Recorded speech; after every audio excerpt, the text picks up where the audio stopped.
साबिक DGISI lieutenant general retired Faiz Hamid को 14 साल कैद बामुशक्कत की सजा सुना दी गई।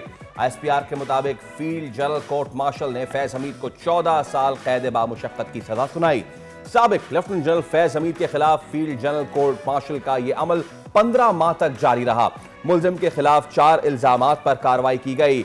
इन इल्जामात में सियासी सरगर्मियों में मुलव्विस होना, ऑफिशियल सीक्रेट एक्ट की खिलाफ वर्जी, इख्तियारात और सरकारी वसाइल का गलत इस्तेमाल और मुताल्लिका अफराद को नाजायज नुकसान पहुंचाना शामिल है। ISPR का कहना है कि तवील और मेहनत तलब कानूनी कार्रवाई के बाद मुलजिम तमाम इल्जामात में कसूरवार पाया गया है। फैज हमीद बानी PTI के खिलाफ वादा माफ गवाह बनेंगे। सेनेटर फैसल वादा का दावा, कहा मेरी ये बात भी ठीक साबित हुई कि फैज हमीद को 14 साल कैद बामुशक्कत की सजा सुनाई गई। अभी तो शुरुआत हुई है, 9 मई केसेस बाकी है, इन्हें कटहरे में लाना जरूरी था। अब सजा और जजा की बुनियाद रख दी गई है। जो ड्रामेबाजी PTI ने और उनके बानी ने की, जिस बर्बरियत से लोगों को मरवाया गया, अपने ही इदारे, शोहदा और यादगारों को नुकसान पहुंचाया गया, मैं इन लोगों को इस चीज से रोक रहा था, बताया था कि इसकी वापसी नहीं है। अब फैज हमीद बानी PTI के खिलाफ गवाही देने जा रहे हैं। फैज हमीद से मुतालिक तारीखी फैसला है, मजीद ट्रायल भी जारी है। फैज हमीद के पास अपील के लिए भी फोरम्स होंगे। मेरे ख्याल में उनको तौबा करने की जरूरत है। चेयरमैन पीपल्स पार्टी बिलावल भुट्टो कहते हैं PTI अपने तर्ज अमल से विफाक को मजबूर कर रही है कि सख्त इकदाम किए जाएं। बानी PTI को अपने जराइम का जवाब देना पड़ रहा है। ये अपने दौर में ताकत के नशे में धमकियां देते रहे। नॉर्वे के सफीर को पाकिस्तान के अंदरूनी मामलात में मुदाखलत करना महंगा पड़ गया। दफ्तर खारजा का सख्त इकदाम, डिमार्स कर दिया गया। आज़ाद, खुद मुख्तार और कानून पर अमल दरामद करने वाली हार्ड स्टेट क्या होती है, पाकिस्तान ने वाजे कर दिया। नवंबर 2025 को नॉर्वे के सफीर की जानिब से सुप्रीम कोर्ट ऑफ पाकिस्तान में एक अदालती कार्रवाई में शिरकत न सिर्फ सफारती हद से तजावुज था, बल्कि पाकिस्तान के अंदरूनी अदालती मामलात में बराह रास्त मुदाखलत भी थी। इक़दाम वियना कन्वेंशन 1961 के आर्टिकल 41 की खुली खिलाफ वर्जी है। तर्जुमान दफ्तर खारजा ने कहा है कि पाकिस्तान अंदरूनी मामलात में मुदाखलत बर्दाश्त नहीं करेगा। और वज़ीर आज़म शहबाज शरीफ का 2 रोज़ा दौरा तुर्कमानिस्तान। अशकाबाद में तुर्कमानिस्तान के सदर से मुलाकात, मुस्तकिल गैर जानिबदारी की 30वीं सालगिरह पर मुबारकबाद। वज़ीर आज़म का 2 तरफ़ा ताल्लुकात खुसूसन तिजारती और इक़्तिसादी रवाबित मजबूत बनाने के आज़म का अयादा। कहा कि तुर्कमानिस्तान कराची और गवादर बंदरगाह जनूबी एशिया तक रसाई बढ़ाने के लिए इस्तेमाल कर सकता है। शहबाज शरीफ आलमी रहनुमाओं से भी मुलाकातें करेंगे। वो बैनुल-अक़वामी साल बराए अमन व एतमाद, आलमी दिन बराए गैर जानिबदारी और तुर्कमानिस्तान की 30 साला मुस्तकिल गैर जानिबदारी की सालगिरह के फोरम में शिरकत करेंगे।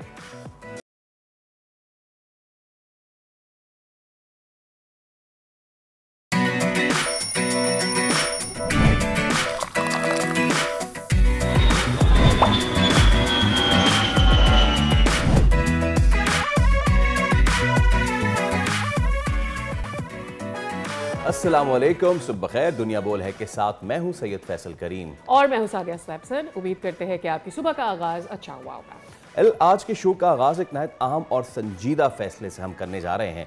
साबिक DGISI फैज हमीद को फील्ड जनरल कोर्ट मार्शल के बाद 14 साल कैद बामुशक्कत की सजा सुनाई गई है। यह फैसला पाकिस्तान आर्मी एक्ट और ऑफिशियल सीक्रेट एक्ट के तहत 15 माह तवील ट्रायल के बाद सामने आया है। बिल्कुल फैसल, ISPR के मुताबिक उनके खिलाफ जो इल्जामात है उसमें सियासी सरगर्मियों में शमूलियत है, इख्तियारात के गलत इस्तेमाल और रियासती मफाद को नुकसान पहुंचाने वाले इकदाम शामिल हैं। और इसके साथ साथ अदालत ने तमाम नुकात को काबिल सबूत करार दे दिया है। और इस फैसले की अहमियत को 2 बड़े जावियों से देखा जा रहा है। पहला, ये इस बात की मजबूत मिसाल है कि फौज के अंदर एहतसाब का अमल मौजूद है, ऐसा एहतसाब जो मुल्क के ताकतवर तरीन इदारे में भी कानूनी अमलदारी का सबूत देता है। और दूसरा पहलू ये भी है फैसल इस फैसले में कि एक असूल वाज़े हो गया है, रियासती पॉलिसी या सियासी मामलात में मुदाखलत पर फौजी ओहदेदारान भी जवाबदेह होंगे। ये फैसला तवील मुद्दती असरात रखता है और ताकत और असर रसूख और जिम्मेदारी के सवालात को दोबारा से सामने लेकर आया है। अब केस का अगला मरहला अपील होगा, लेकिन इसके सियासी असरात पहले ही नजर आना शुरू हो गए हैं। बिल्कुल, सियासी रद्द-ए-अमल भी खासा वाज़े नजर आया है। वज़ीर दिफा ख्वाजा आसिफ ने यह कहा कि कौम आज वही फैसले भुगत रही है जो माजी में किए गए हैं, जबकि वज़ीर इत्तलात अता तारड़ ने कहा कि ये फैसला एक वाज़े पैगाम है कि कानून से कोई भी शख्स बालातर नहीं है। सवाल अब यह है कि क्या ये फैसला मुस्तक़बिल में इदारा जाती हुदूद को मज़ीद वाज़े करेगा, और क्या इससे मुल्क में सियासी और इंतज़ामी इस्तेहकाम में कमी आएगी या इजाफा होगा।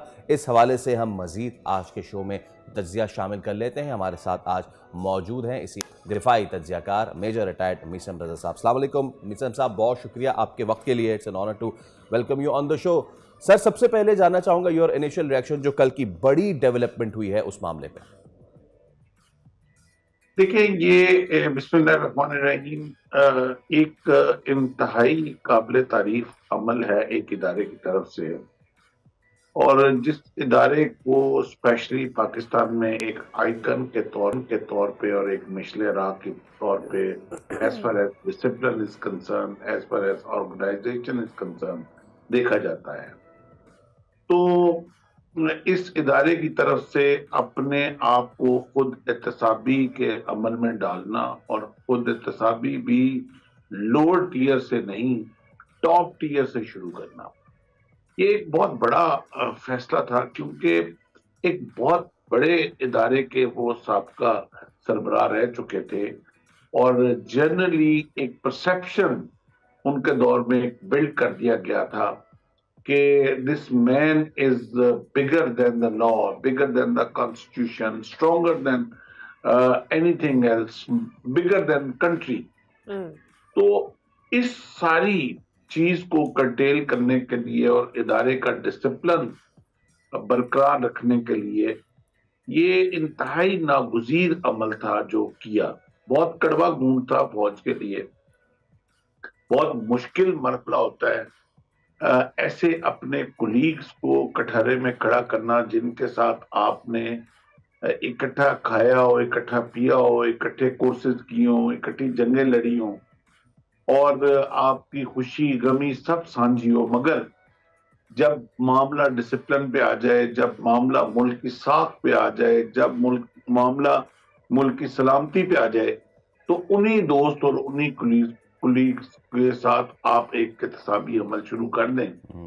तो मैं समझता हूँ कि ये बहुत बड़ी एक इदारे के डिसिप्लिन की जीत है, और फौज हमेशा से अपने कोर्स में, मैं ये नहीं कहता हूँ कि कोई फौज से माजी में गलतियां नहीं हुई, या फौजी इदारों मुख्तलिफ जो इदारे के जो सब ज़ैली सरबराहान हैं उनसे कोई गलतियां नहीं हुई, बिल्कुल हुई हैं, लेकिन फौज की हमेशा एक खूबसूरती रही है कि उसने अपने कोर्स को दोबारा करेक्ट किया है, और जब कहीं डेविएशन होने की कोशिश की गई है या की कराई गई है, तो फौज के सिस्टम इतना स्ट्रांग है कि उसने अपनी कोर्स करेक्शन लगाई है। माजी में भी इसकी बहुत सारी मिसालें मिलती हैं। मुझे याद है कि एक जनरल ज़ियाउल हक साहब के दौर में हमीद गुल साहब बहुत स्ट्रॉन्ग DGI गुजरे थे, और स्पेशली वो अफगान वार के पॉइंट ऑफ व्यू से भी बहुत पॉपुलर थे। तो उसके बाद, और वो भी एक ऐसा आइकन समझा जाते थे कि जो इदारे से भी बड़े हैं और जो बहुत बड़े पॉलिसी साज और आगे जिनके रवाबित जो हैं वो बहुत बड़े हैं। तो उसके बाद जब रजीम चेंज हुआ और आसफ नवाज जंजुआ जो कि बहुत कम मुद्दत जिनको एज अ आर्मी चीफ मिली थी, और उन्होंने पूरा कोर्स करेक्ट किया था, और जब उनकी हमीद गुल साहब की पोस्टिंग की गई थी और उस पोस्टिंग से जब उन्होंने इनकार किया था, तो एक लेटर बकायदा इशू किया था कि वही डिसिप्लिन एक्शन लिया जाएगा जो एक सिपाही के पोस्टिंग पे इनकार पे किया जाएगा। तो विद इन 24 आवर्स हमीद गुल साहब मूव फ्रॉम दैट पोस्टिंग। वो कोर्ट कमांडर मुल्तान थे और उनकी पोस्टिंग कहीं बादशाह में की गई थी, एक्स्ट्रा में की गई थी। तो फौज की ये खूबसूरती है कि वो अपनी कोर्स करेक्शन करती है, तो ये अमल भी उसी का हिस्सा है। अच्छा मेजर साहब ये बताइएगा, because we being civilians we would like to understand that how the military court works and what further to go. क्या इस वक्त फैज़ हमीद साहब के पास अपील है और वो अपील के आर्मी चीफ साहब के पास, फील्ड मार्शल साहब के पास जाएगी? एक तो ये, and on the other side I would really want to understand कि इसके अलावा 9 मई के केसेस हैं, दीगर और केसेस हैं जिस पर ये कैलकुलेट किया जा रहा है कि अभी मज़ीद सज़ाएँ हो सकती हैं साबिक DGI-SI को। बिल्कुल, ये तो मैंने कल भी अपने एक प्रोग्राम में बोला था कि this is just a start, और ये तो एक केस था जिसका ये फैसला हुआ है और उसके अंदर 14 साल की उनको कैद विद रिगरस इम्प्रिजनमेंट की गई है। और जो इसके अलावा केसेस हैं उनके अभी जो है इंक्वायरी चल रही है और उनके अभी फैसले आने हैं। इनके अलावा और भी कुछ लोग हैं जिनकी ये जो इस दायरा कार में लाए जाएंगे। और एक बात याद रखिएगा, ये जो इंक्वायरी होती है, कोर्ट मार्शल होता है, इसके अंदर इसकी बड़ी सारी बाद में भी ऑफशूट्स निकलती हैं, बहुत सारे हकायक।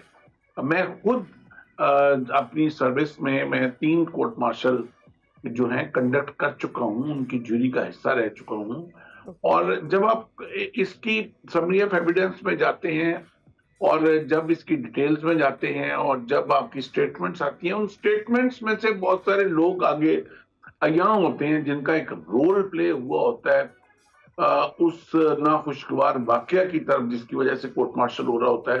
तो फिर उन लोगों को भी उस तफ्तीश का दायरे कार में लाया जाता है। राइट। अच्छा, आपने गुफ्तगू फरमाई कि ये अंदरूनी कार्रवाई हुई है और ये सारी चीज़ें, एक बार फिर मीसम साहब ये आया करती है कि the professionalism of the institution, बहुत गुफ्तगू हुई, बहुत इस पर बात हुई कि ये मामला जो है फैज़ हमीद साहब के जो है उस वक्त वो रिटायर हो गए थे, तो किस तरह ये चीज़ हुई। ये चीज़ सामने आ रही है कि उनकी 2 चीज़ों पे काम हुआ है। एक तो ऑब्वियसली जो इंटर इंस्टीट्यूशनल मामला थे उस पर तो काम हुआ ही हुआ है। The other thing is the political involvement in that. अब उसमें बहुत सारे लोग ये कह रहे हैं कि जी वो तो उस वक्त रिटायर्ड थे, तो उनकी कैसे ये चीज़ हुई। तो मैं चाहूँगा इस पर आप ज़रूर कमेंट कीजिएगा। देखें, मेरा ख्याल है कि आपने शायद पिछले 2-2.5 साल में फौज की एक जनरल जो पब्लिक रिलेशन पॉलिसी थी या फौज का इंटरेक्शन था, उसमें आपने एक वाज़िया तब्दीली देखी होगी कि पहले काफी सारी चीजें जो थी वो फौज के जो तर्जमान होते थे या फौज के जो रिप्रेजेंटेटिव होते थे वो थोड़ा डिप्लोमेटिक वर्ड्स और मुबहम वर्ड्स में वो प्रेस कॉन्फ्रेंस भी करनी होती थी, प्रेस रिलीज होता था, खबर होती थी। तो लेकिन आपने 2-3 साल से देखा होगा बड़ी क्लैरिटी है फौज के नैरेटिव में और अल्फाज का चुनाव भी इंतहाई क्लियर है, क्योंकि फौज ने अब फैसला कर लिया है कि there will be nothing between इदारा एंड पब्लिक। जो सच के ऊपर मामला होगा वो पब्लिक तक पहुंचाया जाएगा। आपने मार्का हक में भी देखा कि जो रियल टाइम सिचुएशन होती थी वो टीवी के आपके ऊपर बता दी जाती। इस मामले में मैं समझता हूं कि ये उसी पॉलिसी का हिस्सा है कि जो जिसकी इन्वॉल्वमेंट थी, जो पॉलिटिकल इन्वॉल्वमेंट थी, वो किसी से छुपी ढकी नहीं है। यानी कि इवन के आपको याद होगा कि फैजाबाद के वो जो टीएलपी का धरना था उसमें फैज हमीद साहब ओपनली और वो आना और उनके अंदर उसके ऊपर सिग्नेचर करना, लेकिन ये एक किसी भी इदारे का काम नहीं था कि इस तरह की लोकल पॉलिटिक्स के अंदर इन्वॉल्व होना और इस तरह अपने आप को एक्सपोज करना और इस तरह वो पावर शिफ्टिंग में और अपने आप को एक्सपोज करके फिर उसके बाद इवन पोस्ट रिटायरमेंट भी आपकी एक ऑब्लिगेशन होती है, एक नंबर ऑफ ईयर्स होते हैं जिसमें आपने साइलेंट जोन में होना होता है, क्योंकि बहुत बड़े ओहदे के बाद, रिटायरमेंट के बाद आपके पास बहुत बड़े राज होते हैं जो कि एक मुल्क की सालमियत की एक गारंटी होती है। और फौज आपको इसी वजह से वो टेक केयर करती है, आपको बड़ी मराद देती है, आपको घर में सुकून में रखने को फौज का इंटरेस्ट होता है और उसकी कीमत पे करती है फौज आपको।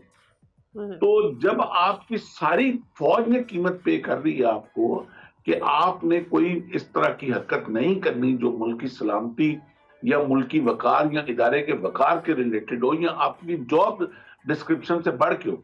एक मैं आपको बड़ी मजे की बात बताऊं कि फौज का जो आर्मी एक्ट होता है, जो हमारी पाकिस्तान मिलिट्री जो लॉ की किताब होती है, मिलिट्री कोड की किताब, उसमें आर्टिकल 26 टू आर्टिकल 55, ये सारे आर्टिकल जो हैं ये ऑफिसर के डिसिप्लिन के ऊपर है।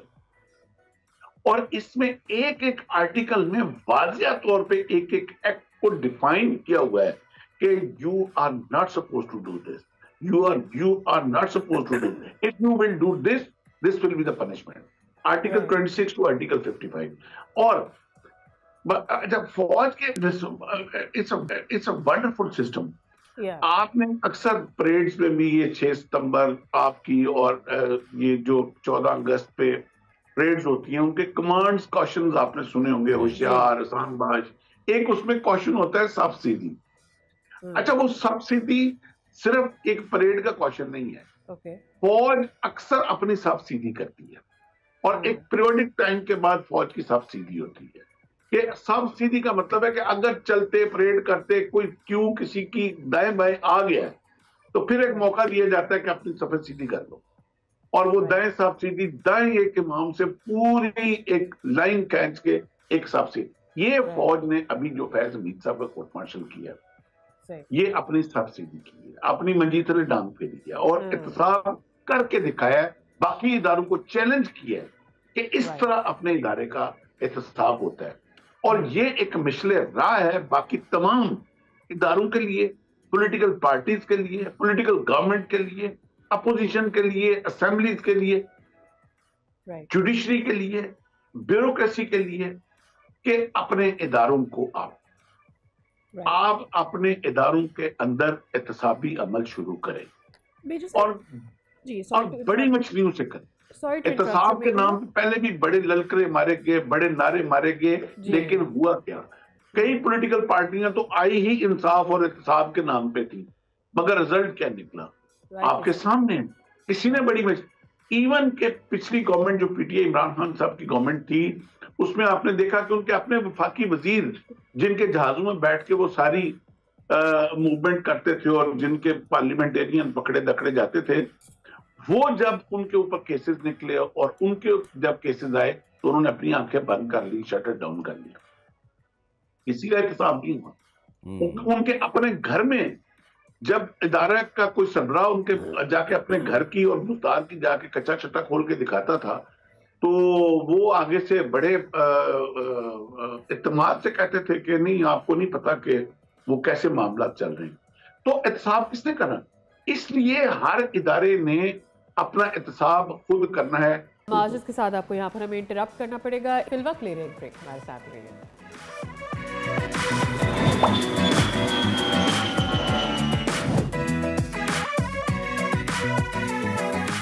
एक बार फिर आपको कहेंगे खुशामदीद।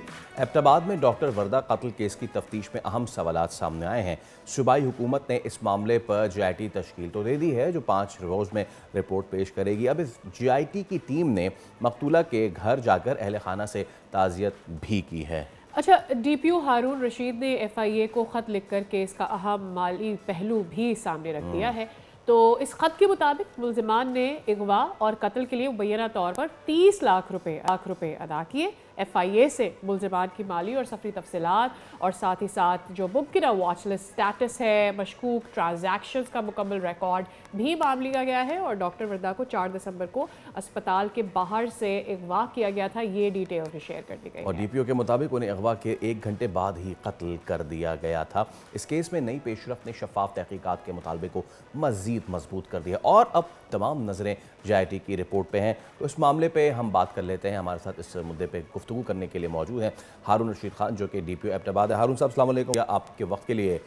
अब मकतूला डॉक्टर वर्दा हैं, उनके वालिद ने पुलिस पर इल्ज़ामात आयद किए हैं। क्या पुलिस ने इन इल्ज़ामात की अंदरूनी इंक्वायरी शुरू की है? अगर नहीं तो इस केस में पुलिस के ऊपर से अदम एतमाद कैसे ख़त्म किया जाएगा और क्या मुअत्तल करने के मुतालबे पर कोई अमली कदम लिया जा रहा है?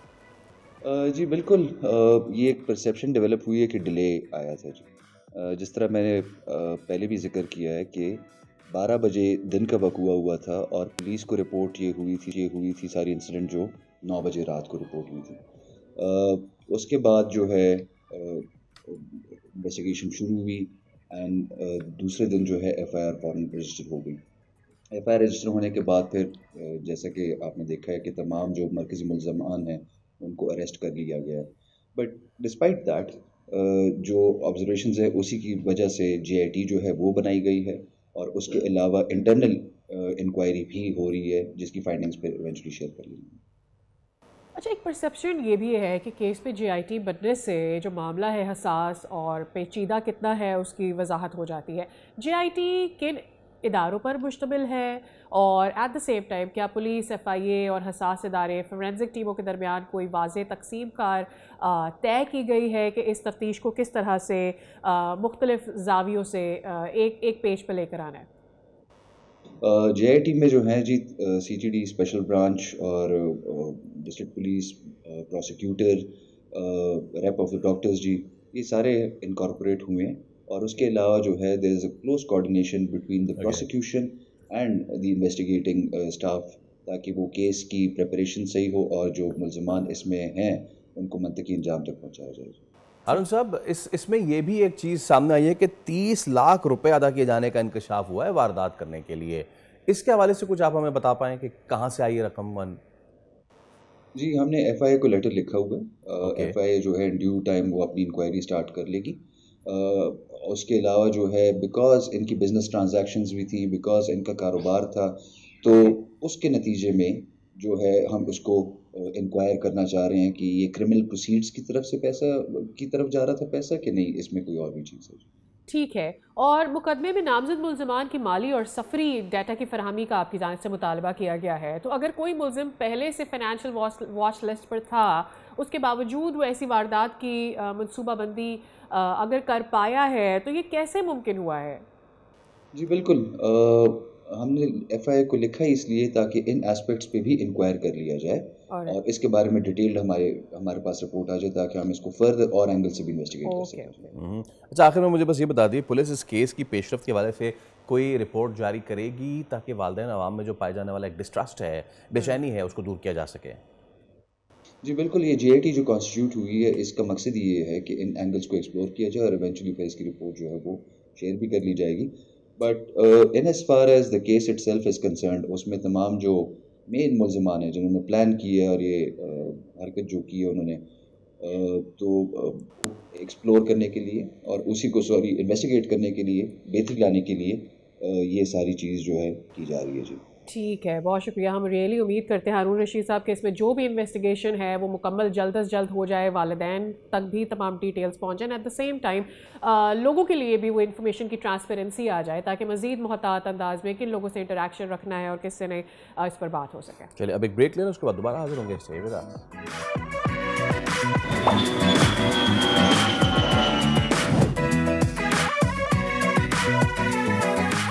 देखिए, हफ्ते का आखिरी रोज़ तो है ही, लोग सैर तफरी के लिए निकलते हैं। सादिया कहीं और निकल गई इस बार। सर्दियों का आते ही आप कहाँ निकल गई सादिया? मैं जहाँ आमतौर पर ज़्यादातर ख़वातीन जाती हैं हर सीज़न चेंज के साथ, ख़रीदारी पर। खरीदारी पे तो कहाँ चली? कौन से बड़े? मैंने एक्चुअली सोचा कि मैं बहुत महंगाई हो रही है तो लोगों को किसी सस्ते बाजार का रुख किया जाए। So actually I went to a big market. सस्ता बाजार का रुख इसलिए किया था so that I can show people कि भाई कराची में लिमिटेड सी सर्दी आती है, ज़्यादा फजूल खर्ची करने की आपको ज़रूरत नहीं है। मार्केट में कुछ ऑप्शंस आपके लिए मौजूद हैं, अगर चाहें तो वहाँ से खरीदारी कर सकते हैं। तो चलें फिर लेके चलते हैं आपको, और ख़ासतौर पर वो ख़वातीन जो सर खा रही होती है अपनी शौहरों का, मुझे कुछ लेके दें, मुझे कुछ लेके दें। अरे आप खुद जाके शौहरे नामदार जो हैं वो अपनी फिक्र लंडा बाजार में जाके अब इंडिपेंडेंट हो गई, अपनी खुद खरीद। अच्छा ठीक है, चलिए। बड़ा बड़ा स्टॉलर 200 रुपए में, 200 में। ये वाला उतारना भैया, ये वाला उतारना।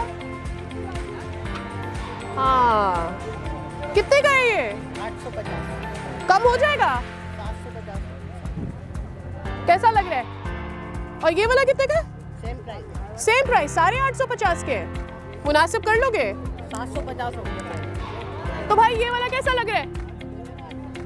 वैसे तो कराची के थ्रिफ्ट मार्केट यानी लंडा बाजार में लोग सब कुछ खरीदने आते हैं, घर के कपड़े खरीदने आते हैं, मैट्स खरीदने आते हैं, बर्तन खरीदने आते हैं, कोई ऐसी चीज़ है नहीं जो यहाँ पर आपको नहीं मिलेगी। और बहुत सारी चीज़ें नहीं भी मिल जाती हैं, मैं आपको बता दूँ। लेकिन हम यहाँ पर सर्दियों की शॉपिंग करने आए। आ जाए। अस्सलाम वालेकुम जी। वालेकुम सलाम। अच्छा, हम तो खुद भी यहाँ पर ये सर्दियों की शॉपिंग और क्या कौन खरीद रहा है देखने आए थे। मुझे ये बताएं, आपका एक्सपीरियंस कैसा रहा है अभी तक? देखिए जी, एक्सपीरियंस तो ऐसा है कि पिछली दफ़ा जब हम आए थे तो इनके रेट 50% पे थे।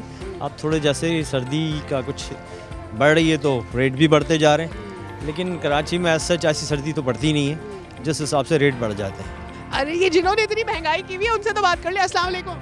सलाम। क्यों इतनी महंगाई की हुई है? हमने थोड़ी गिला कर रहे हैं महंगाई डबल प्राइस पे। हमने थोड़ी महंगी खरीदी है। हाँ, फिर हम तो इतना सस्ता सस्ता बेच रहे हैं, पूछो इन लोगों से। इधर मेरे जरा कैमरे के सामने हो जाए तो आप दिखेंगे भी। ये वाली स्वेटर कितने की है?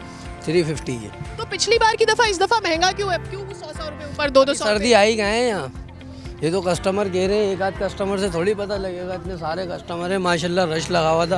वैसे मैंने यहाँ बहुत सारी जीन्स भी देखी है, जीन्स की जैकेट भी देखी है, which is actually the trend in Karachi. Why I tell you, उसकी वजह है कराची में इतनी सर्दी तो होती नहीं है, और एक अच्छा अपर थोड़ा सा वार्म मेरे ख्याल में आपको अच्छा कवर दे देता है सर्दियों के लिए। वैसे तो ज़्यादा सर्दी बाइकर्स के लिए होती है, मेरा पर्सनल थिंकिंग यही है, लेकिन लोगों की क्या थिंकिंग है ये तो हमें लोग ही बताएंगे। आ जाए उसके लिए मजीद बात करते हैं। अस्सलाम वालेकुम जी। वालेकुम सलाम। कैसी हैं आप? ठीक। हेलो। क्या लेने आई हैं? बच्चों की चीज़ें, सर्दी के कपड़े। सर्दी कराची में कैसी है अभी तक? बस सही है। आप वैसे कराची से हैं या किसी और शहर से यहाँ आए? कराची से। कराची से ही है। और सर्दी के लिहाज से यहाँ पर कैसे कपड़े मिल जाते हैं? बस सही। अच्छे मिल जाते हैं? अच्छी शॉपिंग का सामान जमा हो जाते हैं या नहीं? जी सही मिल जाता है, अच्छा मिल जाता है। अस्सलाम वालेकुम। जैकेट तो बड़ी अच्छी पहनी है। वालेकुम सलाम जी। कहाँ से ली है जैकेट? ये बाजार से। अच्छा, कितने की मिली? ये 2500 के। और ये क्या है, लेदर है या प्योर लेदर है? प्योर लेदर है जी। खरीदारी करने आए मुनासिब रेट से, और ये इतवार बाजार सस्ती पड़ती है हमें। वैसे शहर में महंगाई ज़्यादा है, ये गर्मी के लिए जैकेट वगैरह, ओडी वगैरह, बच्चों के लिए, खुद के लिए खरीदने आए हैं। मैंने कहा था ना आपको कि यहाँ सिर्फ लोग गर्म कपड़े नहीं खरीदने आते, और भी कुछ बहुत सारा मिल जाता है। आई टेल यू व्हाट, ये देखो this and I am sure बहुत सारी खवातीन को ये सारी चीज़ें, बल्कि मर्द हजरात को भी यहाँ पर कुछ ऊद वगैरह भी नज़र आ रहे हैं और अच्छे मेंस परफ्यूम्स भी नज़र आ रहे हैं। So there is a lot of attraction for lot of people. भाई आपको ख़रीदना आना चाहिए, यहाँ पर आपको सब मिल जाएगा। ये सस्ते में तो मुश्किल ही थे, क्योंकि इनके एक ही दाम लगे पड़े। 2000 रुपये जैकेट के बोल रहे हैं, और जैकेट ये पसंद की है, इसकी वजह से ये कम पैसे नहीं कर रहे हैं। मुनीब भाई को हमारे, और यही क्यों खरीदती है? ये मुनीब के हमारे दोस्त के सही आ गई है। अच्छा, साइज मिल गया है? जी साइज मिल है। कितने की है ये? 2000 रुपये बोल रहे हैं भाई। और आपको कितने में चाहिए? ये हमें 1200 में चाहिए बस। वैसे मैंने सुना है आधे आधे का हो जाता है। हो जाता है आधे आधे का। कर लेंगे इंशाल्लाह, करेंगे। चले भाई बताएं, ये तो कह रहे हैं 1200 में दे। बिल्कुल नहीं देंगे, 2000 रुपए, 1 रुपया भी कम नहीं देंगे जी। और क्यों नहीं देंगे? ये तो कह रहे हैं हम आपके पक्के ग्राहक हैं। माल हम बेच रहे हैं 5,000 रुपए वाला माल है, मगर हम दे रहे हैं 2000 रुपए का। अवामी खिदमत कर रहे हैं, हम कमा नहीं रहे, अवामी खिदमत कर रहे हैं। हम 5000 चीज 2000 रुपए में। अब पता नहीं ये हो पाता है नहीं तय हो पाता। हम जरा चलते हैं अगली चीज पर। हमें तो लोग शिकायतें कर रहे हैं कि जो चीज पकड़ो वो इतनी महंगी है। आपका एक्सपीरियंस कैसा रहा? नहीं, महंगी सस्ती यहाँ दोनों चीज़ें हैं, महंगी भी हैं सस्ती भी है, ढूंढने वाले के लिए और चीज़ के लिए है। अच्छा, यहाँ पर जो आए वो कितना दिमाग लगा कर आए कि भाई इतना टाइम तो यहाँ लगना है अगर मतलब की चीज लेनी है? चीज़ आपको मिल जाएगी अगर आप ढूंढे, 2-3 घंटे तो लगते ही लगते हैं। क्या खरीदने आए हैं यहाँ पे? बच्चों के लिए ब्लैंकेट वगैरह। अच्छा, ये वाले कंफर्टर आमतौर पर नहीं मिलते, ये पतले भी होते हैं, गर्म भी होते हैं ना, तो यहाँ से कैसा मिल जाती है शॉपिंग? अगर इस हिसाब से नया खरीदे या उसके मुकाबले में यहाँ से ले? अच्छा होता है। अच्छा, क्वालिटी वाइज या प्राइस वाइज? दोनों के लिहाज से। और ये कितने सीजन निकाल जाता है? अगर एक ले लूँ मैं तो ये कितने साल चल जाएगा? हमारा तो काफ़ी लंबा चल जाती है, जब तक के बच्चे बड़े ना हो जाए। हाँ जी। ठीक है, बहुत शुक्रिया। सबसे ज्यादा सर्दी हाथों से, कंधों से और पैरों से, मेरा एक्सपीरियंस लगता है। लेकिन आपके अगर पैर कवर्ड है और गर्म है तो फिर तो आपको सर्दी बचा लेंगे अपने आप को आप सर्दी से। लेकिन उसमें खास बात पता है क्या है कि जो जुराबें आपने पहनी हो वो कितनी ज्यादा इन है, क्योंकि कभी तो जूते उतारेंगे। मेरे पीछे इतनी प्यारी प्यारी जुराबें, I really want to show you. ये देखें, फ्लेमिंगोज बने हुए हैं, बेयर्स बने हुए हैं, ड्रैगन्स बने हुए हैं। देयर एक्चुअली वेरी ब्यूटीफुल जुराबें, और बहुत ज्यादा इन भी है ये आजकल इस तरह की जुराबें। मुझे ये बताओ, वहाँ पे नए कपड़े मिल रहे थे और तुम ये पुराने वाले बेच रहे हो, उसमें और इसमें क्या फर्क है? होता है बाजी। अच्छा, जी वो पाकिस्तानी होते हैं, ये बाहर के होते हैं, एक्सपोर्ट हुआ माल होता है, लंदन का होता है जी। अच्छा, और तो लंदन का माल मैं क्यों खरीदूं और यहाँ जो नया है उसे क्यों खरीदूं? वो एक दफ़ा वॉश करो, ये वॉश करते रहो, पहनाते रहो, चीज़ अच्छी होती है ये। अच्छा, और बच्चों के तो पायदार कपड़े भी चाहिए, तो बहुत धुलते हैं और गर्म भी चाहिए होते हैं। जी जी हमारे पास। अच्छा जी। अब मुझे ये बताओ कि कराची में लंडे का जो माल आ रहा है, जो लोग खरीद रहे हैं, वक्त के साथ साथ उसकी कमाई में अच्छा हो जाता है या मुश्किल हो जाता है? बस ये लोग तो ये समझते हैं बस चोरी का माल है, लेकिन उस वाली रेट लगा रहे होते हैं। भाई सामान इतना ज़्यादा है, अगर खरीदने जाएं तो सुबह से शाम हो जाए, लेकिन वैरायटी हो तो आपको कंफ्यूजन भी बहुत ज़्यादा होगी। खैर, जेब पर तो भारी पड़ता ही है, सस्ते में ले या महंगे में ले, लेकिन अगर आपको कम दामों में आपकी ज़रूरत की अशिया मिल जाए और आपका काम चल जाए तो क्या ही बात है। वेल, मुझे नहीं पता कि 300 में सादिया ने कितनी चीज़ें ले ली हैं, बट हाँ, कॉन्सेप्ट ऑब्वियसली यही है, जब बढ़ती हों कीमतें इतनी ज़्यादा तो लोग यहाँ का रुख करते हैं। बट जैसे कि कुछ लोग कह भी रहे थे कि जी पिछले साल आए थे तो यहाँ से 50% ज़्यादा हो गई थी। आई डोंट थिंक, आपको भी ऐसा लगा है? आई थिंक मुझे ऐसा लगता है हमारी जो लोकल मार्केट है ना, जो बाहर से थ्रिफ्ट का सामान आता है या सस्ता सामान बाहर से आता है यहाँ पर, उसकी क्वालिटी में बहुत ज़्यादा फ़र्क है फैसल। एंड यहाँ से अगर आपको कोई चीज़ 300 में, 400 में, 500 में मिल जाती है और अगर वो प्री लव्ड भी है तो वो ज़्यादा देर चल जाएगी और हो सकता है उतना ही टाइम निकाल दे जितनी आप नई चीज़ खरीदेंगे। And there is a possibility कि उसके फैब्रिक में और दीगर चीज़ों में बहुत ज़्यादा फ़र्क। What is the best thing? Why not buy from? What is the best catch जो आपको वहाँ से मिला? मेरे लिए वहाँ पर सबसे ज़्यादा इंटरेस्टिंग चीज़ ये थी कि वहाँ पर जो ये सर्दी के comforters and all that, you know, so the kind of वहाँ पर बच्चों के कार्टून वगैरह वाले कैरेक्टर्स वगैरह वाले यू नो कवर्स होते हैं जो कि बच्चों को बहुत अट्रैक्ट करते हैं। सो व्हेन कोई बच्चा वहाँ पर अराइव करता है, वो कोई बेबी शार्क और इस तरह की चीज़ें बड़ी, तो वो वहीं पे गिर जाता है कि मुझे तो यही वाली चीज़ें चाहिए। So that was a catch. And I think बहुत सारे ऐसे स्वेटर्स के डिज़ाइंस जो आपको यहाँ मार्केट में नहीं मिलेंगे। So that too, you know, so if you are going to go buy a new sweater that will cost you मेरे ख्याल में 6,000 रुपये, 5,000 रुपये, तो 800-700 रुपये में क्या मुझे ऐसा लगता है कि वो कहते हैं ना कि जौहरी की नज़र होती है हीरे को पहचानने वाली, तो इन मार्केट्स में आपको जौहरी की नज़र चाहिए होती है। और बहुत सारा टाइम, बहुत सारा टाइम। आप ये इरादा नहीं बना सकते कि अच्छा मैं 11 बजे पहुंचूंगी और 12 बजे मैं अपनी मर्जी की चीज़ लेकर निकल जाऊंगी, तो फिर आपको बहुत मुमकिन है कि अच्छी चीज़ ना मिले।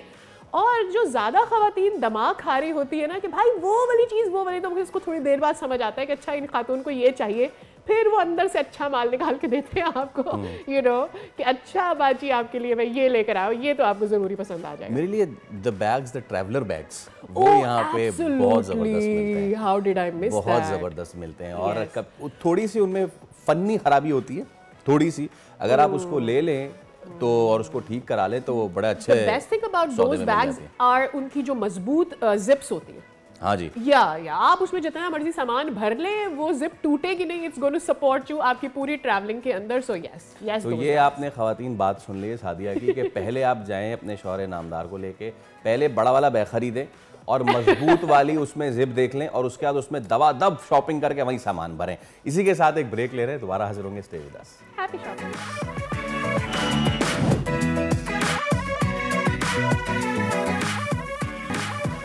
एक बार फिर आपको कहेंगे खुशामदीद। आप देख रहे हैं दुनिया बोले हैं, हमसे जुड़े रहने के लिए आपका बेहद शुक्रिया। एक बहुत ही ज़बरदस्त डेवलपमेंट, अमेरिका ने पाकिस्तान के F-16 तैयारों के लिए $686 मिलियन मालियत के जदीद टेक्नोलॉजी और लॉजिस्टिक्स सपोर्ट की फ़रोख्त की मंजूरी दे दी है। DSCA की कांग्रेस को भेजी गई रिपोर्ट के मुताबिक इस पैकेज में जो लिंक सिस्टम्स हैं, लिंक 16 सिस्टम्स, उसमें क्रिप्टो आलात, ट्रेनिंग और मुकम्मल लॉजिस्टिक सपोर्ट शामिल है। अच्छा, अमेरिका के मुताबिक ये फैसला पाकिस्तान को काउंटर टेररिज्म ऑपरेशंस में जो इंटर ऑपरेटेबिलिटी है उसको बरकरार रखने के लिए, मुस्तकबिल की ऑपरेशनल ज़रूरियात के लिए मावन साबित हो सकती है। और साथ साथ पाकिस्तान ने ये अपग्रेड 2021 में मांगा था और अब ये मंजूरी अमल में आई है और ऐसे वक्त पे सामने आई है जब हालिया बरसों में मुल्क ने दीगर जदीद प्लेटफॉर्म्स के साथ अपनी फ़ज़ाई सलाहियत को मज़ीद बेहतर भी किया है। F-16 प्रोग्राम में ताज़ा बेहतरी पाकिस्तान की फ़िज़ाई क़ुव्वत के लिए अहम इजाफा समझी जा रही है। इस बहुत बड़ी डेवलपमेंट पे बात करने के लिए हमारे साथ हैं दिफाई तज़यकार air commodore retired Khalid Chishti साहब। खालिद साहब, गुड मॉर्निंग। एंड सबसे पहले तो मैं आपको भी कहूँगा इट्स मुबारकबाद वाली खबर, कॉन्ग्रेचुलेशंस। कितनी अहमियत की हामिल है ये डेवलपमेंट, और being veteran soldier, being veteran airborne soldier, हमें पता होता है कि किस तरीके से हमारी फ़िज़ाइया की अपग्रेडेशन, ओवरऑलिंग बहुत ज़्यादा ज़रूरी होती है। How big is this? जी बहुत शुक्रिया सादिया और फैसल, आप दोनों का, और गुड मॉर्निंग, और आपके व्यूअर्स को भी अस्सलाम वालेकुम जी। बिल्कुल आप ठीक कह रहे हैं जी। ये बहुत लॉन्ग ड्यू जिसको कहते हैं ना, कि ये हमारी एक रिक्वायरमेंट थी, और अभी तो अमेरिकन एयरफोर्स के पास जो लेटेस्ट जहाज़ हैं, हमारे पास वो नहीं है उस तरह के अपग्रेडेड। हमारी ख्वाहिश ये डेफिनेटली थी, और पाक फ़िज़ाइया से अभी मेरी बात कंफर्मेशन नहीं हुई, लेकिन आई एम श्योर हम क्योंकि चाह रहे थे बहुत अरसे से, 2001 से भी, और ये भी मैं आपको कंफर्म कर सकता हूँ कि पाक फ़िज़ाइया के सरबराह ने अभी कुछ महीने पहले, अभी जब अमेरिका का दौरा किया था मई के कॉन्फ्लिक्ट के बाद, तो ज़ाहिर है सबसे बड़ी हमारी इंगेजमेंट के दौरान ये एक्सपेक्टेशन थी कि इनको अपग्रेडेशन किया जाए। ये क्या चीज़ है, मैं उस पर थोड़ी सी बात करने की कोशिश करता हूँ। वो ये है कि हमारे पास 40 जहाज़ 1982-83 में जो ओरिजिनल बैच आया था, वो सबसे पहले जहाज़ थे जो दरमियान में मिड लाइफ अपग्रेडेशन, हम इसको MLU कहते हैं, उनको कर दिया गया था। उसके बाद ब्लॉक 52 जो अगली वर्जन थी, वो हमने तकरीबन लिए, और अब हमारे पास अल्हम्दुलिल्लाह कोई 75 के करीब F-16 है टोटल मिला के। और इन सब के ऊपर जो मेनली वेपन लगता है, और वो है MM, जो तकरीबन उसकी रेंज है 60 से 70 किलोमीटर तक, जबकि जो लेटेस्ट मिसाइल आ चुके हैं वो है 140 to 150 किलोमीटर की। That means almost double the range है। ये आपके व्यूअर्स मेरा ख्याल अंडरस्टैंड कर पाएंगे आराम से इस बात को, कि तमाम फाइटर जहाज़ जब भी ख़रीदे जाते हैं, एक तो उसकी अपनी परफॉर्मेंस होती है जहाज़ की, यानी टर्निंग क्या है, इंजन क्या है, थ्रस्ट क्या है, इलेक्ट्रॉनिक्स क्या है। मोस्ट इंपॉर्टेंट ये होती है क्योंकि इस जहाज़ ने वेपन डिलीवर करने होते हैं दुश्मन पर, और ख़ास तौर पर एयर टू एयर फाइट के अंदर और एयर टू ग्राउंड फाइट के अंदर, तो सबसे ज़्यादा ये देखा जाता है कि उसको वेपन कंपैटिबिलिटी या वेपन कौन से लगते हैं। अगर आपके वेपन उतने रेलेवेंट ना रहे तो जहाज भी उतना पोटेंट नहीं रहता। इसमें कोई शक नहीं है कि हमारा जो F-16 है वो पिछले 43 सालों से फ्रंट लाइन फाइटर रहा है हमारा, जब तक ये J-10C और JF-17 थंडर ब्लॉक 3 ऐड नहीं हुए। बहुत ज़बरदस्त हमारा फ्लीट है, फाइटर पायलट्स हमारे जितने हैं वो सीजनड हैं, और सोवियत यूनियन की वॉर के दौरान 1979 से 89 के दरमियान जब ये हुई थी, जिसकी वजह से हमें F-16 ये अमेरिका ने दिए थे, उसमें हमने 9 सोवियत जहाज मारे थे, यानी उस वक्त की सुपर पावर थी जिसके 9 जहाज इसी जहाज ने तबाह किए थे। तो हमारा बड़ा प्राइड रहा है थ्रू आउट, इसमें कोई शक नहीं। टेररिज्म के खिलाफ इस जहाज की बहुत ज़्यादा कंट्रीब्यूशन है ये पाकिस्तान के लिए। तो ये सारा कुछ मिला के ज़ाहिर है एक और चीज़ आप लिंक कर पाएंगे, जिसमें वो मैं आप बताता हूँ। मई के महीने में जो कॉन्फ्लिक्ट हुआ था उसमें डेफिनेटली मैं कंफर्म कर सकता हूँ ये जहाज़ हवा में थे, F-16 और JF-17 थंडर और J-10C। लेकिन आपने नोट किया कि तमाम की तमाम जो किल्स हैं, जो हिंदुस्तान के जहाज मारे गए, वो J-10C ने मारे।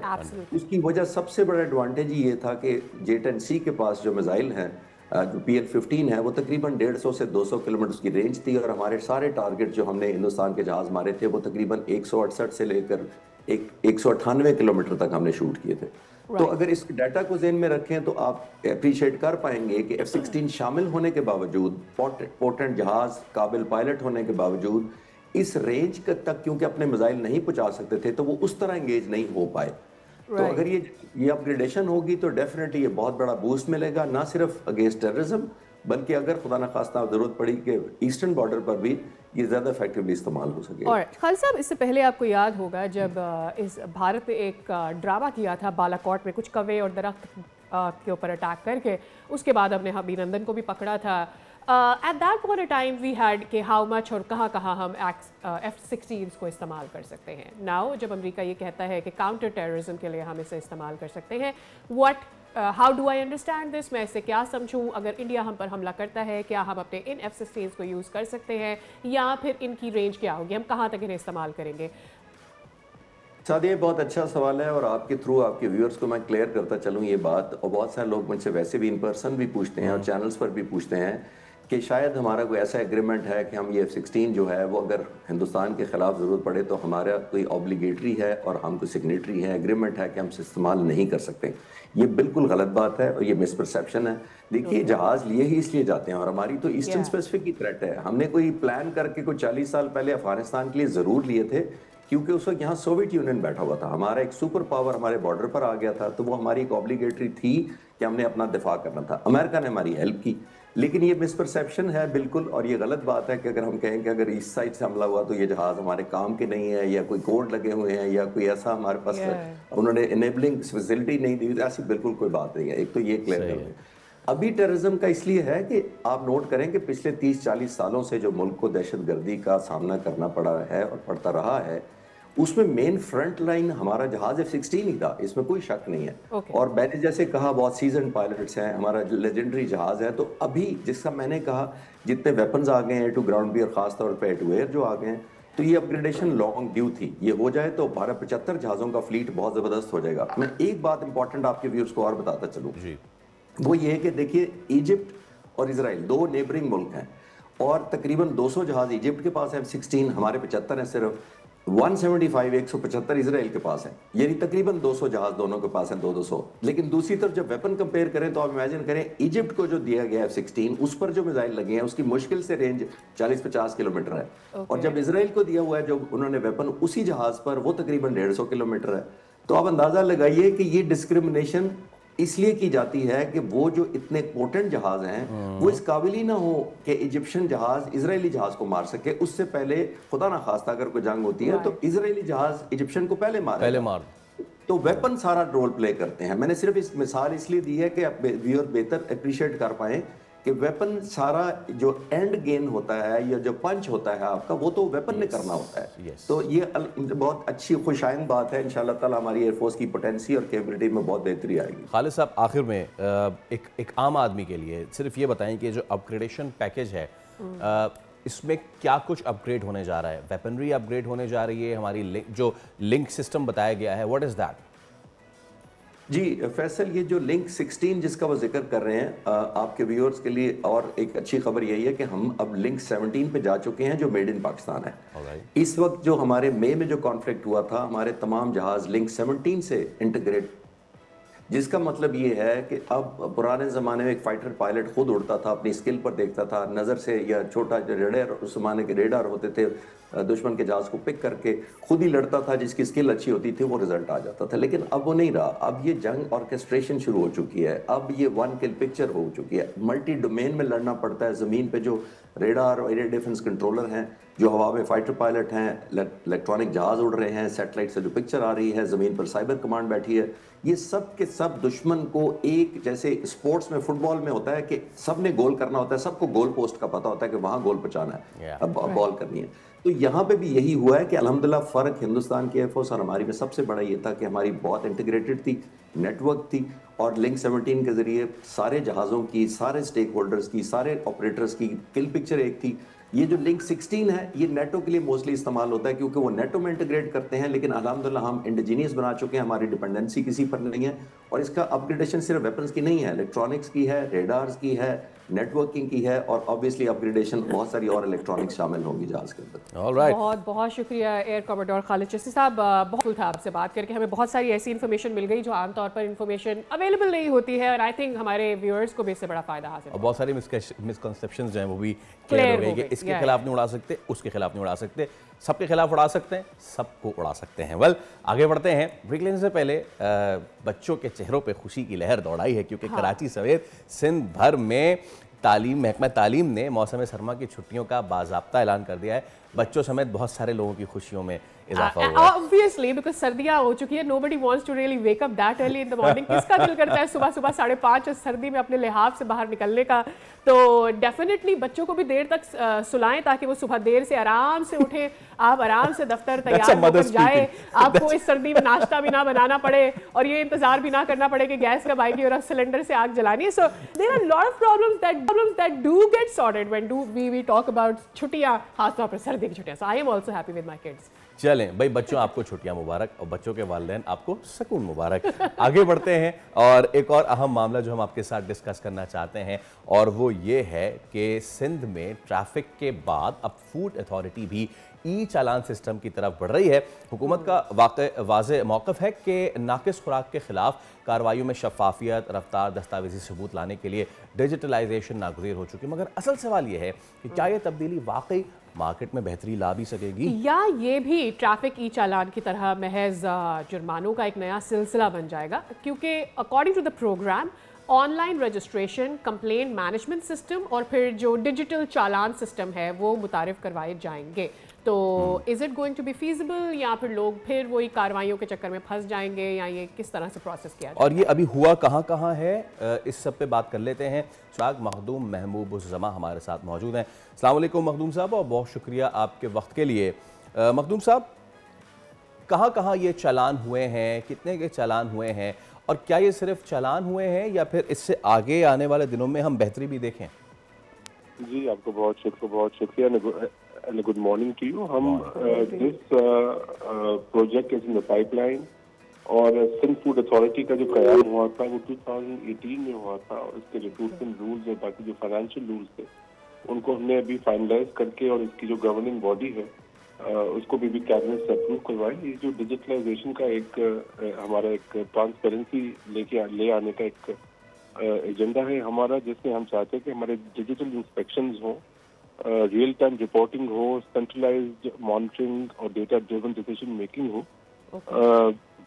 वर्ल्ड बैंक और एशियन डेवलपमेंट ADB जो है हमारी एशियन डेवलपमेंट बैंक, उसके हमारे पास इनमें मुख्तलिफ प्रोजेक्ट चल रहे हैं, जिसका click we were project in Karachi, तो उसका ये एक branch of that, and the vision is of Sindh government of chairman PPP Bilawal Bhutto Zardari, जिसको अभी हम फॉर्मलाइज कर रहे हैं इंशाल्लाह ताला। It's not about taxing people with any unnecessary burden, but it's about bringing transparency. So inshallah you'll see good changes in the food department. ठीक है, ये बताइएगा कि ठीक है, ये ई चालान की तर्ज के ऊपर ये सिस्टम तो आ जाएगा और सारे सिस्टम को डिजिटलाइज भी कर दिया जाएगा, इसकी ट्रांसपेरेंसी भी लोगों तक पहुंच जाएगी, लेकिन उससे पहले का जो प्रोसेस है वो ये कि मेक श्योर किया जा सके कि तमाम हाइजीन किस तरह से कंप्लीट की जाती है, उसको कैसे बेहतर बनाया जाएगा?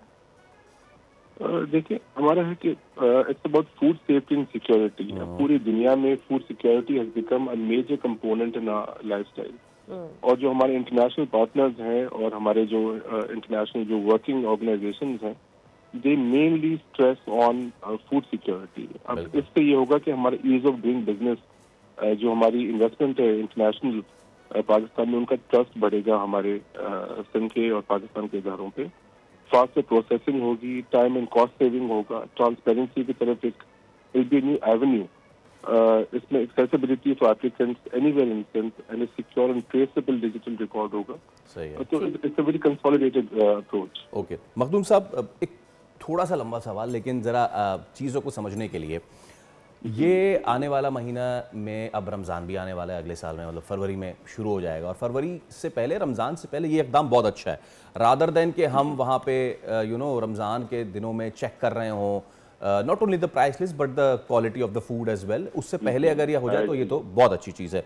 नाउ द थिंग इज़ के जहाँ पे ऑनलाइन जो आप दे रहे हैं चालान, ऑब्वियसली उन लोगों को दे रहे हैं जो इंटीग्रेटेड हैं सिस्टम के साथ, ठीक है, लेकिन कराची में बहुत सारा फूड आउटलेट अनरेगुलेटेड भी है। सो उसको कैसे मेक श्योर करेंगे सिस्टम में लाने के लिए, और कोई अवेयरनेस आप लोगों ने इससे पहले कोई कैंपेन चलाई in these areas, in these food outlets के जी हम ये करने जा रहे हैं, सो बेहतर कर लें क्वालिटी अपनी?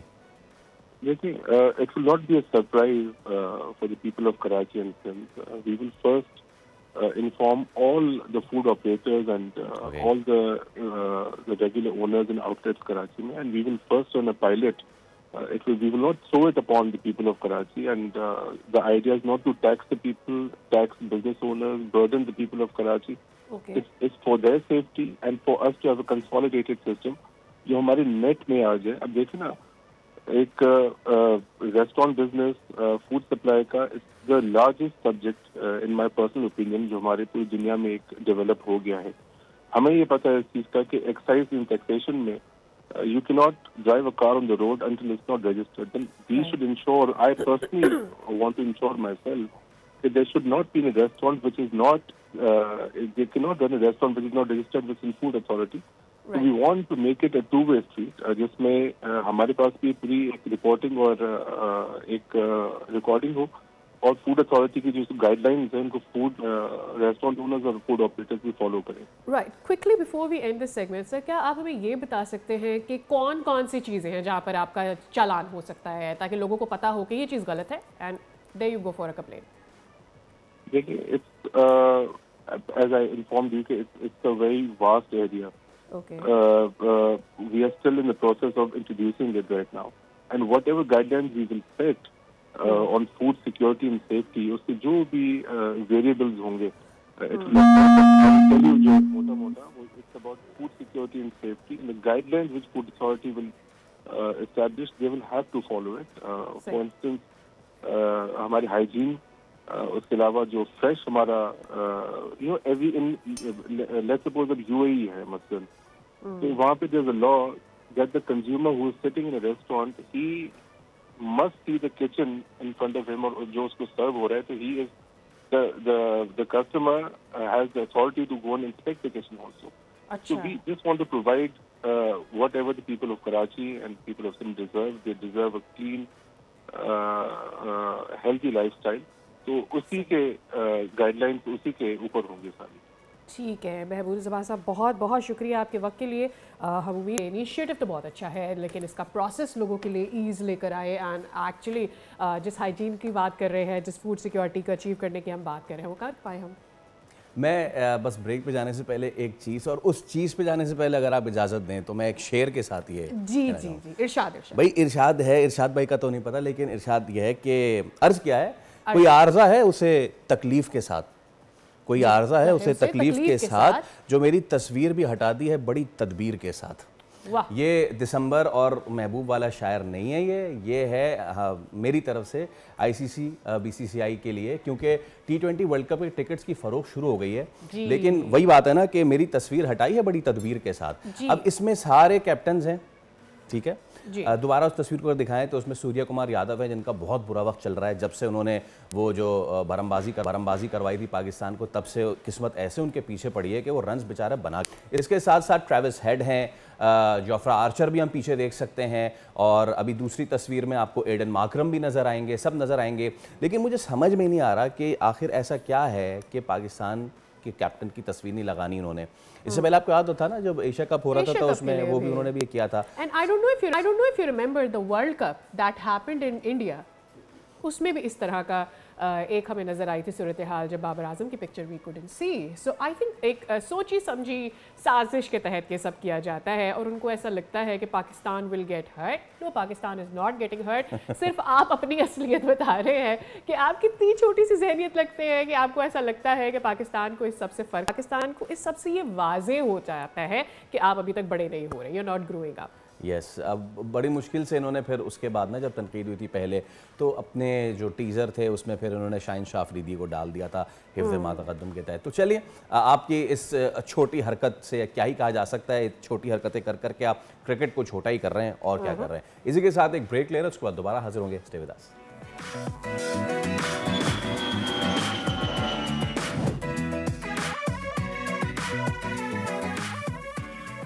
एक मरतबा फिर आपको खुश आमदीद कहेंगे, और कराची के 10 साला हाफिज़ कुरान मोहम्मद बिन अबू बकर ने इंडोनेशिया में होने वाले हिफ्ज़ कुरान के बैनुल-अक़वामी मुकाबले में पहली पोजीशन माशाल्लाह से हासिल की है। और कुछ ही देर में जब हम आपसे इनकी मुलाकात कराएंगे तो आप देख भी सकेंगे, और हम इनसे फैज़याब भी हो सकेंगे, इस्तिफ़ादा भी करेंगे उनकी खुशहाली का। मोहम्मद बिन अबू बकर ने ऐसा कारनामा सरअंजाम दिया है जिसने ना सिर्फ उनके वालिदैन, उनके असातिज़ा और पाकिस्तान, बल्कि पूरी मुस्लिम दुनिया के दिल जीत लिए हैं। और आलमी मुकाबले में मुतादिद राउंड्स होते हैं, और उसके बाद मोहम्मद बिन अबू बकर फ़ाइनल तक वहाँ पहुँचे। जकार्ता में ये कंपटीशन हो रहा था, और जब उनकी रूह परवर और दिल को छू लेने वाली तलावत गूंजी तो पूरा हॉल दाद दिए बगैर ना रह सका। इस तलावत ने पाकिस्तान के नाम को वो मकाम दिलवाया कि पहले नंबर का ताज हमारे इस नन्हे हाफिज़ ने पाकिस्तान के और अपने सर पर सजाया। तो मैं आपसे मुलाकात करवाता हूँ जो फ़ाते हैं मोहम्मद बिन अबू बकर, और इनके साथ इनके जो उस्ताद हैं कारी इस्लाउल्लाह, जो कि मुदीर हैं दारुल इस्लाह के। आप दोनों को अस्सलाम वालेकुम कारी साहब, और मोहम्मद अस्सलाम वालेकुम। कैसे हैं आप बेटा? खैरियत से हैं? ठीक ठाक हैं? अच्छे से हैं? बहुत बहुत माशाल्लाह, आपको मुबारक हो। खैर मुबारक, आपको भी बहुत बहुत मुबारक हो। क्या बात है। ये बताइए कि ये इतनी अच्छी कारकर्दगी और जीतने के बाद कैसा महसूस कर रहे हैं? मैं वहाँ पूरी दुनिया का मुकाबला था, पूरे पाकिस्तान का। हाँ, और फिर सारे बच्चे वहाँ आए हुए थे, सारे लड़के लड़कियाँ औरत भी सारे आए हुए थे। माशाल्लाह। मैं कारी साहब से बात करूँगा। कारी साहब, कितने ममालिक थे वहाँ पे? वो अब माइक है आपके पास हाँ, माइक हाँ। मौजूद है। कितने ममालिक मौजूद थे वहाँ पे और कितने ममालिक को मैं कहूँगा कि इस मुकाबले में शिकस्त फ़तह नहीं होती है। इस मुकाबले में तो अल्लाह ताला जो है वो सरबुलंदी जो है वो अता करता है। तो कितने ममालिक में हमारा ये नन्हा बच्चा जो है वो सर फहरिस्त रहा? बिस्मिल्लाहिर्रहमानिर्रहीम। सबसे पहले तो मैं अल्लाह रब्बुल इज़्ज़त का शुक्र अदा करता हूँ कि अल्लाह रब्बुल इज़्ज़त ने हमें इस एज़ाज़ से नवाजा है। बेशक। और ये चूँकि मैं 2004 से इससे मुंसलिक हूँ कंपटीशन से। 2004 में जो पूरे पाकिस्तान में मुकाबला, उसमें पहली पोजीशन जो मेरा बेटा था, मेरा शागिर्द था, 9 साल का था, अभी अल्हम्दुलिल्लाह वो आलिम है, उनकी पोजीशन आई थी। तो पाकिस्तान के सतह पे हमारी काफ़ी पोजीशनें हैं, लेकिन ये फर्स्ट टाइम था। इंटरनेशनल सतह पे भी है, लेकिन वो हमें इत्तला मिलती थी। चूँकि अब दौर तेज़ हो गया है, तो इसका जो कंपटीशन था वो हम फिल बदी इसके सवाल हम सुन रहे थे। तो जो इंटरनेशनल फर्स्ट टाइम में अंडर प्रेशर में खुद आया हूँ। अच्छा। यानी कि ये बहुत सारे 2004 से हम मुस्तकिल तौर पर 4 इससे 3-4 पहले भी मुल्क की सतह पे इंटरनेशनल सतह पे पोजीशनें आ चुकी हैं, लेकिन वो आप वहाँ हैं तो अपने इत्तला दी कि हमारी तीसरी है, चौथी है, एक इत्तला आई है, वो कवरेज नहीं थी। ये जो था, ये जब हमें फिल बदी जब ये पढ़ रहा था तो जो उस वक्त फीलिंग हमारी थी, यानी कि मैं खुद एक हाफिज़ कुरान होकर जब भी सही पढ़ रहा था मुझे लग रहा है कि शायद ये गलत हो गया है। यानी कि ये प्रेशर की वो जो इंटरनेशनल जी, तो तब मुझे एहसास हुआ। और ये प्रेशर तब बढ़ा जब इसको इसके अबू ने बिठाया उस कुर्सी पे, जब इसको लेके गए और एक इंडोनेशियन आके उसने पाकिस्तान का झंडा रखा सामने। तो वो जो प्रेशर, उस वक्त जो फीलिंग थी मेरी मुल्क के लिए और जो मोहब्बत थी, उसके वजह से वो इंटरनेशनल, तब मैं समझा कि इंटरनेशनल प्रेशर क्या होता है। इससे पहले मुझे ये अंदाजा नहीं, तब जैसे हमारे गेम होते हैं तो हम कहते हैं हमारे लड़का अच्छा खेलता है, वहाँ जाके खेल नहीं पाता है। अब मुझे समझ में आया कि वहाँ क्या होता है जब आप क्राउड के सामने होते हैं। बिल्कुल। तो सबसे पहले मैं अल्लाह रब्बुल इज़्ज़त का शुक्र अदा करता हूँ, इस छोटे बच्चे ने, अल्लाह ताला ने वहाँ इसको सरखुरूब किया और वहाँ पाकिस्तान का नाम, यानी कि बहुत, यानी कि वहाँ पाकिस्तान के नाम से जो है इसको पुकारा गया, जो इससे बड़ा नेमत हमारे लिए और कोई नहीं सकता है। अच्छा मोहम्मद, मुझे ज़रा अब थोड़ा सा अगर आप कुछ तिलावत करके सुना सकते हैं हमें? तो माशाल्लाह इसके जो ना ये, चूँकि अभी इसको हम दूसरा जो तालीम इनके वो भी सिखा रहे हैं, कोशिश अभी, चूँकि इसके अलग लोग होते हैं, लेकिन इसको इस वक्त अल्हम्दुलिल्लाह 5 लेजे, यानी कि इनको अल्हम्दुलिल्लाह इसने सीखे। अच्छा। और आपको ये अजीब सा लगेगा कि ये जो मदरसा है ये 120 गज पर मोहित है, छोटा जगह।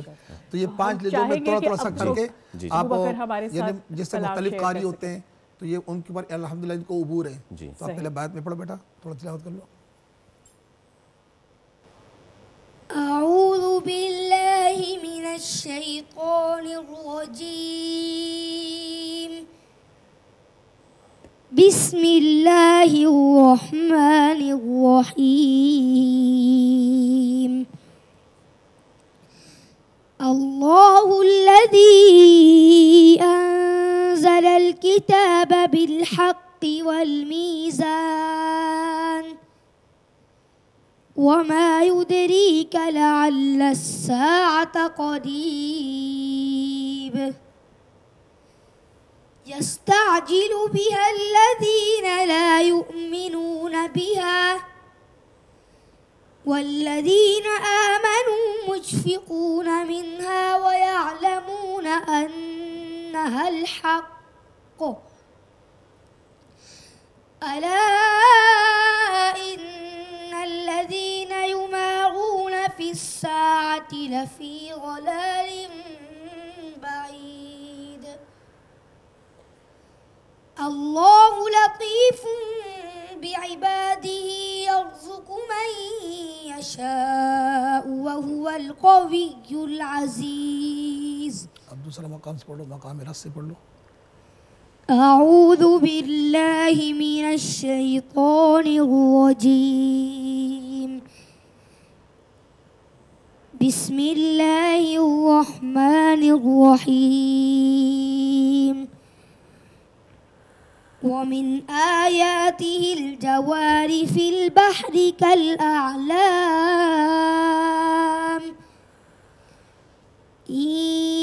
यशअ युस्किनिर्रीह फयज़लल्न रवाकिद अला ज़हरिहि इन्न